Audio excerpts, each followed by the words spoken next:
Lagay mo na. Init, dapat mainit yan eh. Baka may... Aka na.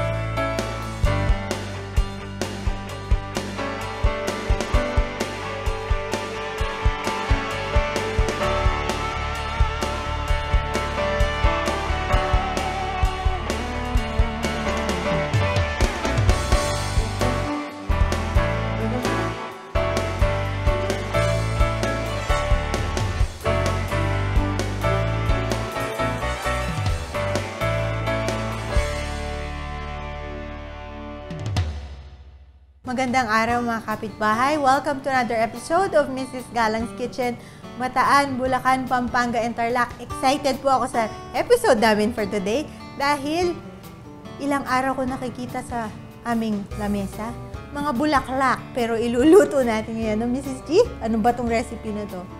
Si Edwin ang magluluto niyan. Mga bulaklak ba ng kalabasa? Tapos lagyan mo ng palaman, tasawsaw mo sa kamatis. Oh, diba? Parang appetizer ata ano ito. Okay. So, pagbalik po namin, malalaman natin kung paano lutuin ito.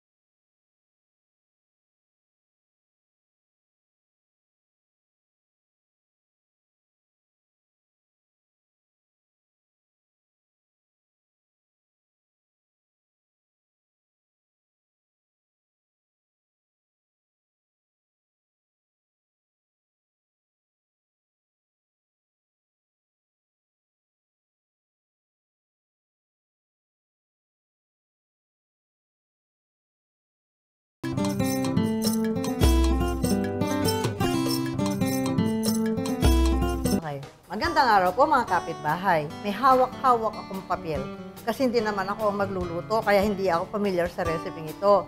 Itong si Edwin, na anak ko, alam nyo naman, kilala nyo na to, siya magluluto ngayon ito at tingnan nyo yung aming mesa, mamaya ang ganda. So, for the ingredients, mahaba to, we need about 20 to 30 pieces of kalabasa flowers, 4 pieces of full eggs, half cup of Magnolia all-purpose flour, 1 cup of Japanese breadcrumbs. For the meat filling, we need 125 grams of ground beef, 2 tablespoons of cooking oil, 1 clove of garlic chopped, 1/4 cup of onions chopped, 1 teaspoon of shrimp paste or bagoong, 1 to 2 pieces of Thai sili, 3/4 cup of coconut cream, 3/4 cup of coconut milk, 1 1/2 tablespoons of Magnolia all-purpose flour. For the cream cheese filling, we need 1 tablespoon of Magnolia butter, 1 1/2 tablespoons Magnolia all-purpose flour, half cup of Magnolia fresh milk,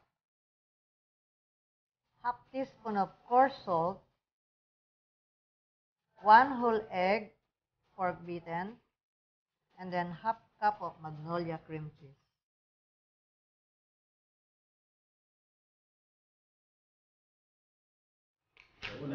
Una, lagay natin yung butter. Hintayin natin siya mag-melt. So if your butter is soft, hindi na siya kailangang pwede nang isabay. Halimbawa, malambot na yung butter mo, isabay mo na yung harina tapos luto na lang. Ayun, matigas lang yung butter galing sa ref, kaya minimal. So this is the basic white sauce.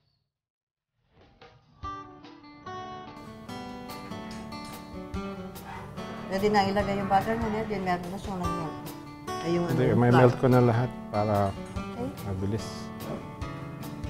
Kung hindi niyo po napapansin, ay sasabihin ko sa inyo, lahat ng niluluto nito ay pampulutan. Bakit kaya? Yun ang request mo. O kaya yun ang sanay mong kinakain, ano? Hindi yung pulutan yun, appetizer. Oo, pwede. Sarap na pulutan yan. Pag kaya ng pinulutan mo, umi ka na ng kanin. Tapos yung milk.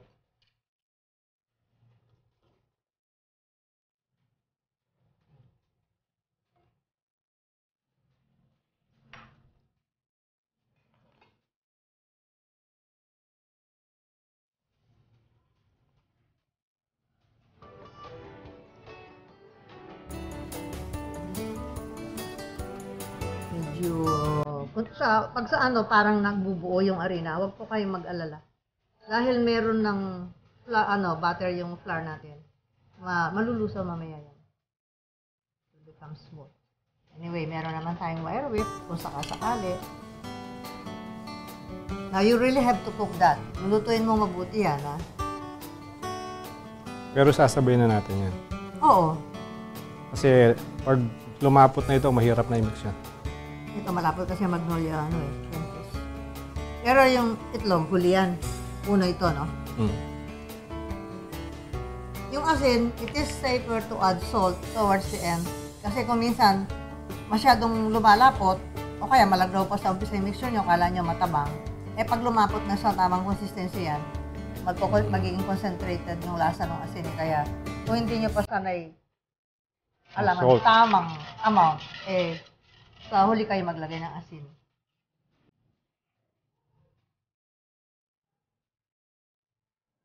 Tapos yung cream cheese.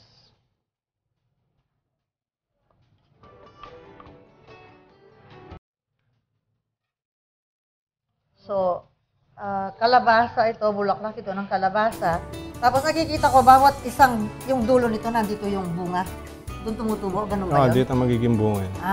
O di pag pinitas mo ito, sayang yung mga bunga ng kalabasa. Maraming bulaklak kaya pwede nilang gawin. Marami sigurong bulaklak. Marami, kaya nagagawa nilang pitasin ka agad. Talagay ko, mabilis mamulaklak nung, hindi, pala yung nandyan natin nun? Ang palaya.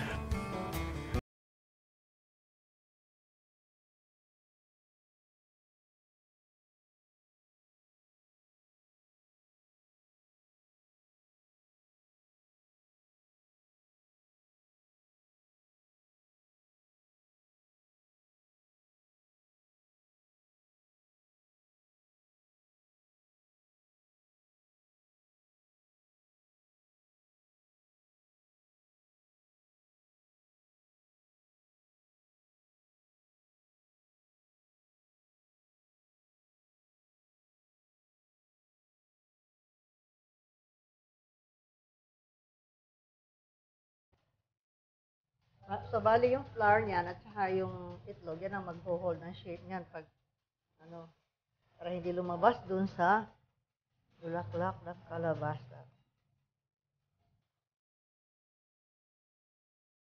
Ganda pala.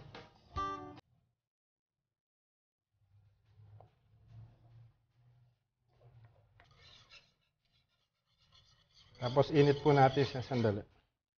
Para lang maluto yung itlog. Pinapatay yung apoy para hindi maluto yung itlog kasi magbubuo siya.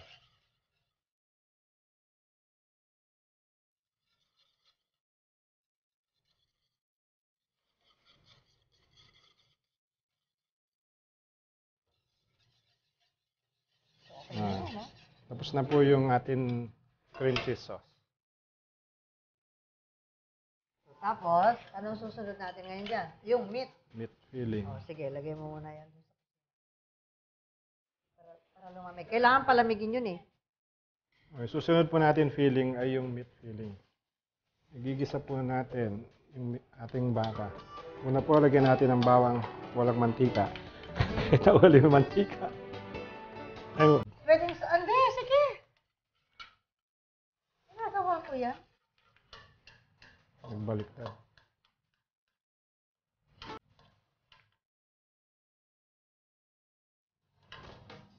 Para nga hindi masunog yung mantika eh.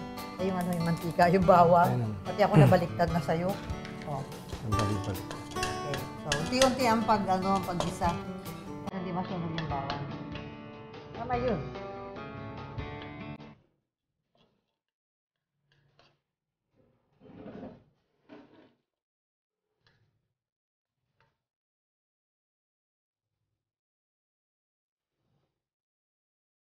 So, as soon as naamoy mo yung bango ng bawang, pwede mo nang ilagay yung susunod na, ano, hindi naman kailangan maging sunog yan eh.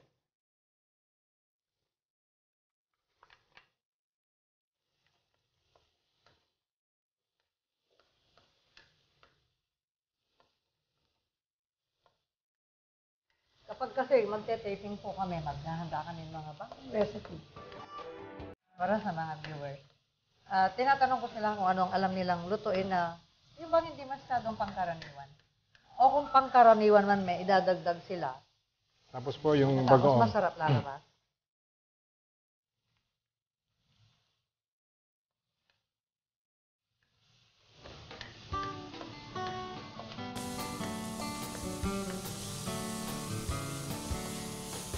Gusto yung asin. Ito yung asin. Nakasukat pa yung asin mo kanina? O, to taste lang ano. Ayan. Tapos po yung sili.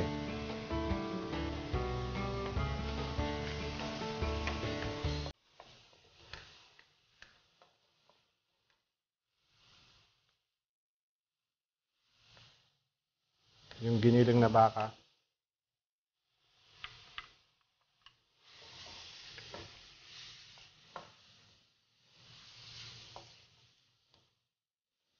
Kung ayaw mo ng baka, Baboy. ayaw mo rin ng baboy, Isda. manok.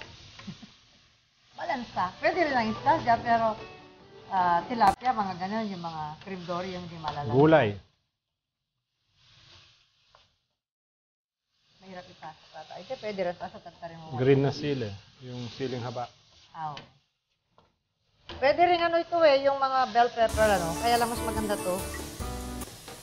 Maganda.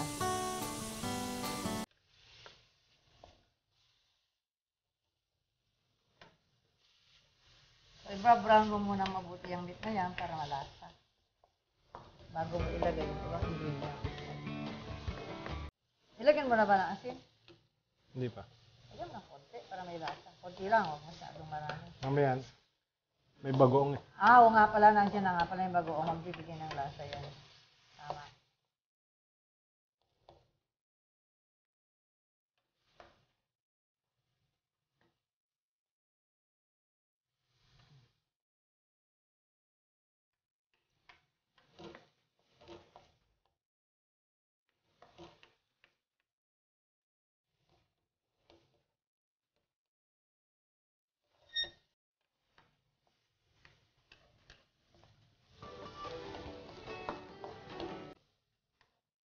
Pwede ba takpan yan? O baka... Hindi, tuloy, dire-diretso na siya. kasi baka dumikit. Dahil lalagyan mo ng ano, ng Ang gata. gata. Tapos pwede na po natin lagay yung Malagnaw muna. malabnaw na gata. Diba yung malabnaw? Ayan yung malagnaw. Pareho lang ata ang lapot eh. Parang puro lahat, halos ang nailagay. Natulog dahil sa lamig. Hintayin po natin siya matuyo ng konti. Pag medyo konti na lang yung gata, lalagay po natin susunod na gata. Pero doon sa susunod na gata, ihahalo po natin yung harina.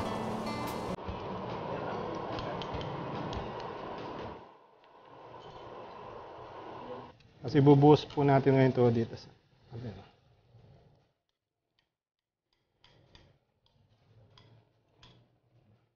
Hintayin po natin siya niyan talagang maano yung gata. Halos matuyo na.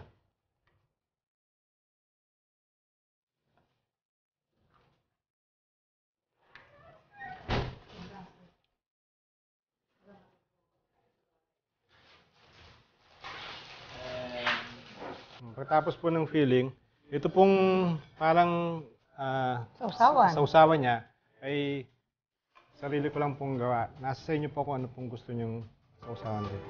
Masarap ang kamatis dyan, 1 tablespoon oil. Mas garlic.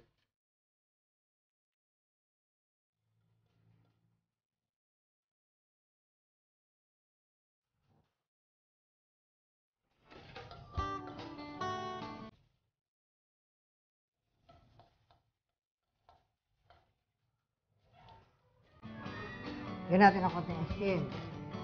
Konting paminta. Ayan, para may lasa.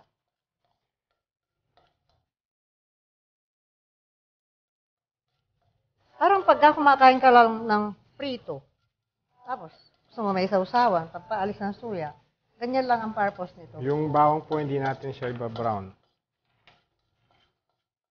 Ganyan po natin yung sibuyas.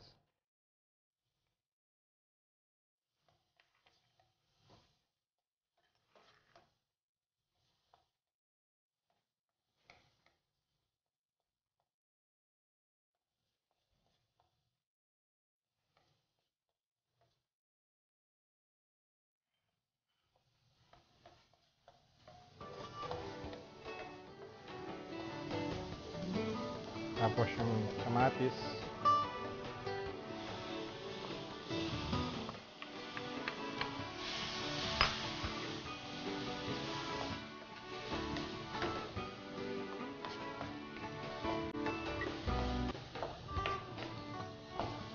Kung nagmamadali ka, tomato sauce, pero mas masarap yung kamatis. Tapos mga 1 teaspoon Italian seasoning. Dried oregano yan, ginamit ko. Italian nilagay ko. Pwede rin. Magkakahawig lang ang lasa niyan. Yung oregano, isang klase lang yun. Yung Italian seasoning, maraming mixture yun. Ng iba-ibang herbs.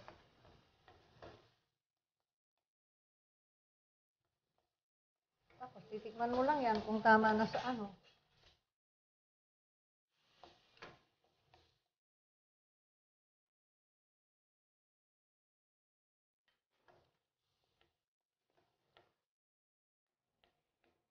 Okay. Tapos na po. Gagamit po tayong piping bag dito. Para mas mabilis.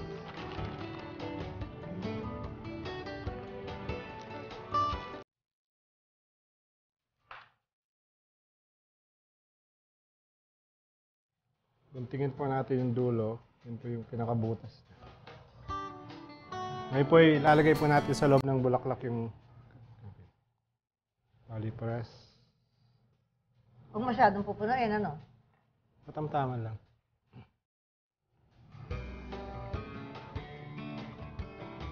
Kaya kailangan malapot. Hindi tutulo.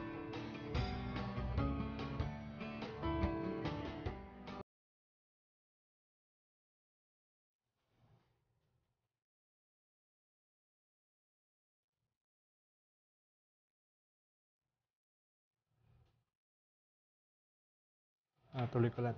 Katulad po ng cheese filling, yung meat filling, ganito rin po yung procedure. Press. Kailangan pala hindi masyadong mamantika yung palaman, ano? Kasi magkamantika yan dahil dun sa...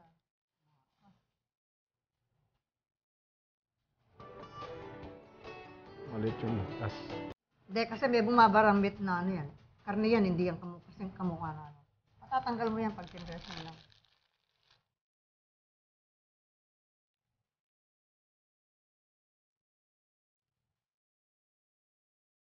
Pagkatapos po nalagyan ng filling, i-roll po natin sa breadcrumbs. Pero pag roll po sa breadcrumbs, i-roll muna natin sa harina, tapos itlog bago breadcrumbs.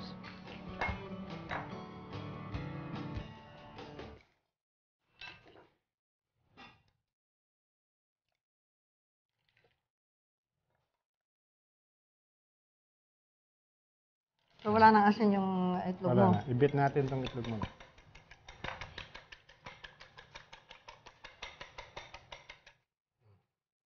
Unahin po natin yung may meat filling, ali harina. Hindi mo sasara yung dulo. Kaya natin konti. Kala ko ginaganon pa yung dulo para hindi lumabas. Maliit yung bulaklak ko, kaya lumalabas. Itlog. Saka na dito. Tapos bread ko.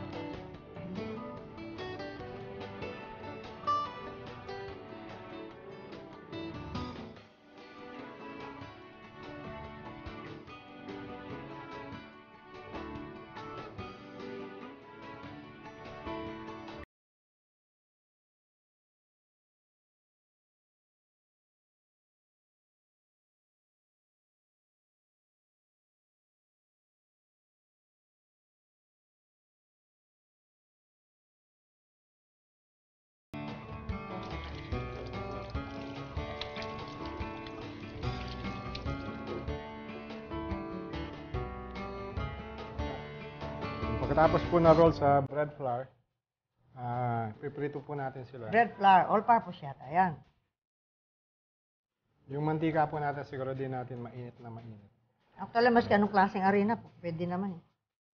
Ang importante lang magkala ng konting flour para dumikit yung itlog.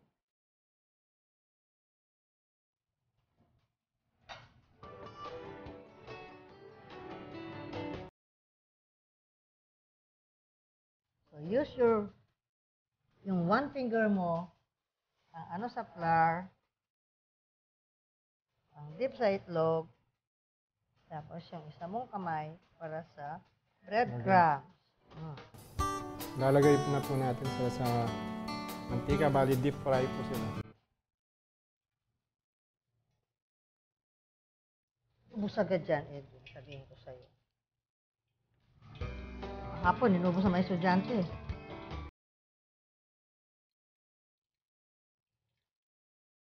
Ay, mali. Nasaan na yung mga meat na dito?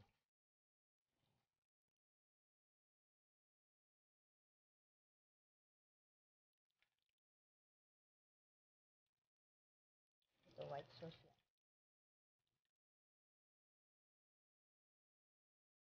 White sauce pala.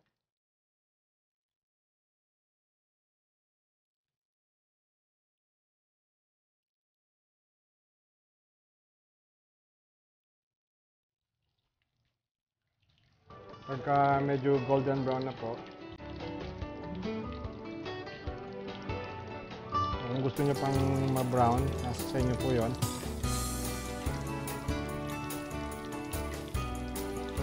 Alisin na po natin. Mas malutong siya pagka, ano. Hmm. Ngunit naman, pagka yung dark ang pagkakaprito dapat mas malutong.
Hindi siya dapat kina-crowd pag nagde-deep fry. Kasi bumababa ang temperature ng mantika. Ang nangyayari, sumisipsip ng gusto yan. Kaya, dapat talaga. Tsaka pag kailangan yung mantika nyo, mainit talaga. Kasi yung cream cheese filling, pag mahina yung apoy, lalabas. Pwedeng double fry yan, Edwin? Pwede. Halimbawa, may party kayo, prito mo muna ng ganyan, ng kulay, tapos pag andyan na yung bisita, prito ulit.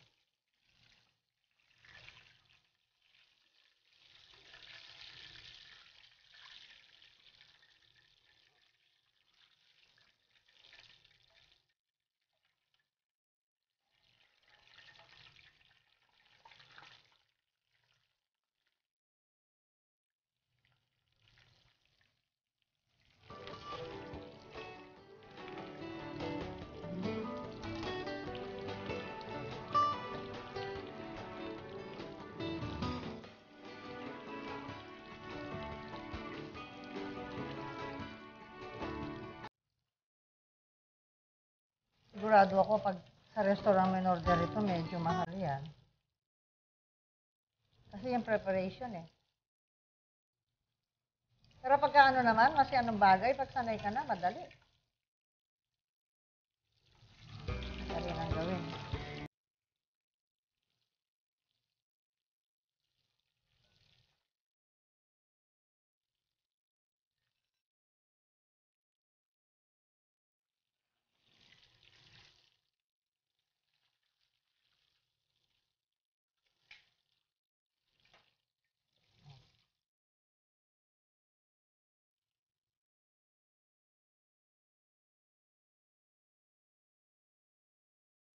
Alisin natin yung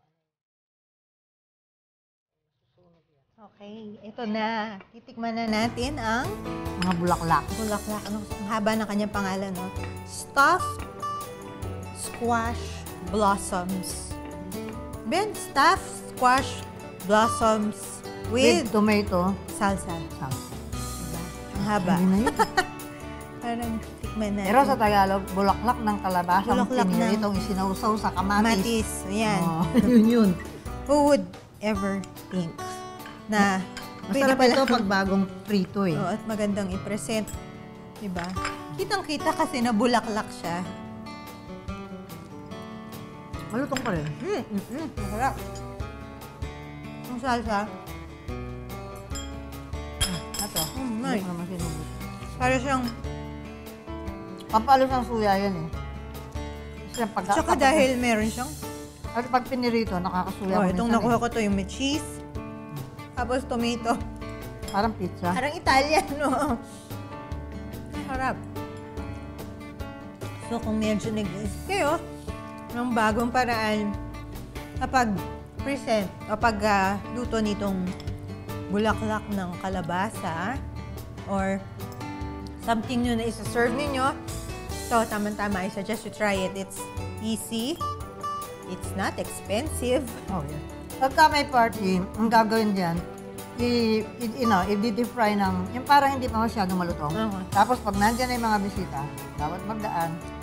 Para Bagong luto. malutong, no? Malutong. Kasi masarap siya pag Oo. malutong talaga. Siyempre. Talagang yung crunch. Tapos medyo lalaban ng konti yung texture ng bulaklak, no? Doon sa loob. Ay, ang sarap. Italianong Pilipino. Oo nga, ano nga ba tong... Meron kayang, kinakain kaya sa ibang bansa yung Hindi, kinakain yan. kinakain din? Okay. Zucchini flowers nga, kinakain. Alright, very interesting recipe. We hope you try it. We hope you like it. For your questions, comments, and suggestions, send us a message sa www.facebook.com/Mrs. Galang's Kitchen. Hanggang sa susunod po, maraming salamat.